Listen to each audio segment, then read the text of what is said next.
গোটেই পৃথিৱীখনে এতিয়া এখন গাঁৱলৈ ৰূপান্তৰিত হৈছে।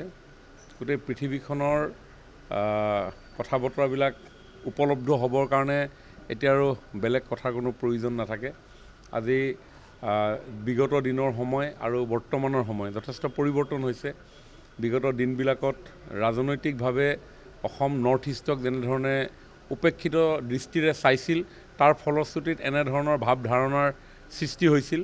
কিন্তু সময় বাগৰিল, ৰাজনৈতিক নেতৃত্ব সলনি হ'ল। 2014 চনত ভাৰতত এটা ৰাজনৈতিক পৰিৱৰ্তনেৰে প্ৰধানমন্ত্ৰী নৰেন্দ্ৰ মোদী ডাঙৰীয়াই প্ৰধানমন্ত্ৰীৰ আসনত উপবিষ্ট হ'ল আৰু তাৰ পিছতেই নৰ্থ ইষ্টৰ জনসাধাৰণক তেখেতে যি সন্মান সহকাৰে আগুৱাই লৈ যাবৰ কাৰণে কাৰ্যসূচী যুগুত কৰিছে, সিয়ে এতিয়া আৰু পিছলৈ চোৱাৰ সময়লৈ আমাক ঘূৰাই লৈ নাযায়। কাৰণ অসমৰ ইনফ্ৰাষ্ট্ৰাকচাৰৰ যদি আমি কথা কওঁ, মই নিজেই এই চৰকাৰৰ শক্তি বিভাগৰ মই দায়িত্বত আছিলোঁ এটা বছৰ। তেতিয়া দেখিছিলোঁ যে দেশে স্বাধীনতা লাভ কৰা 70 বছৰলৈকে আমাৰ 50% মানুহৰ ঘৰত ইলেক্ট্ৰিচিটি নাছিল। আৰু যেতিয়া ইলেক্ট্ৰিচিটি বা এনেকুৱা ধৰণৰ, মই এটা জাষ্ট চিম্পুল উদাহৰণ দিছোঁ, এনেধৰণৰ ইনফ্ৰাষ্ট্ৰাকচাৰ যেতিয়া আমাক দিয়া হোৱা নাছিল, ডেফিনেটলি এনেকুৱা ধৰণৰ কথা বতৰাবিলাক চৰ্চা হৈছিল।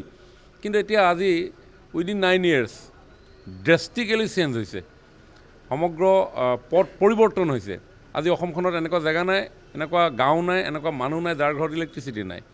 চিম্পল কথা এটা কৈছোঁ। আজি অন্যান্য ট্ৰেন্সপৰ্ট ছিষ্টেমটোৰ ক্ষেত্ৰত যদি আমি চাওঁ, বাট পথ বিগত দিনবিলাকত জৰাজীৰ্ণ অৱস্থাত আছিল। আজি লাহে লাহে ক্ৰমাগতভাৱে এইবিলাক ডেভেলপ হৈছে। আজি ইণ্টেৰিয়ৰ প্লেচবিলাকতো আজি ৰোড কানেক্টিভিটি খুব ভাল হৈছে। ৰেলৱে ডাবল ট্ৰেক হৈছে।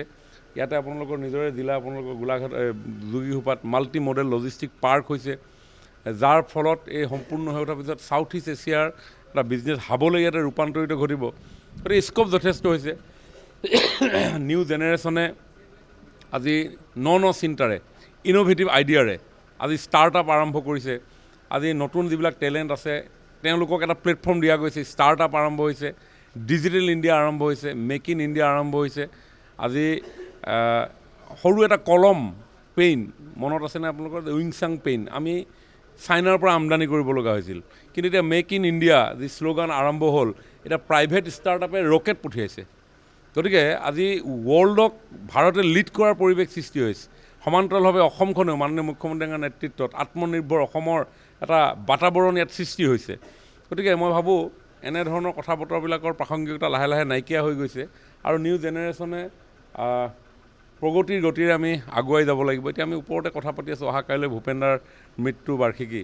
তো তেখেতৰ এটা গীত আমি অলপ আগতে DC ডাঙৰীয়া মই এনেকৈ বহি থাকোঁতে ওলাইছে যে প্ৰচণ্ড ধুমুহাই প্ৰশ্ন কৰে মোক তোমাৰ কাম্য কি।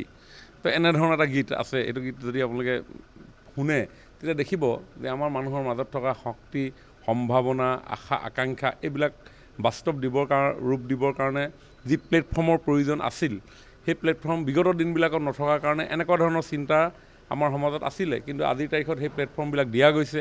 আজি দৰিদ্ৰতাক প্ৰত্যাহ্বান জনাই নিজৰ জীৱনটোক আগুৱাই লৈ যাবৰ কাৰণে, পৰিয়ালৰ সপোন বাস্তৱ কৰিবৰ কাৰণে যেনেধৰণৰ ছাপৰ্ট ছিষ্টেম দৰকাৰ, সেই কথা বতৰাবিলাক আৰম্ভ হৈছে।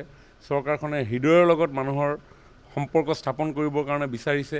সকলোৱে কাম কৰিছে, সকলো লোকেই দায়বদ্ধতাৰে কাম কৰিবৰ কাৰণে অসমখনক, দেশখনক আগুৱাই নিব বিচাৰিছে। গতিকে এই কোনোবা আপুনি কোৱাৰ ধৰণে যদি তেনেধৰণৰ এতিয়াও কোনোবা চিন্তাত আছে, সেই চিন্তাবিলাক মই ভাবোঁ এতিয়া আৰু তাৰ যুক্তিযুক্ততাটো নাই।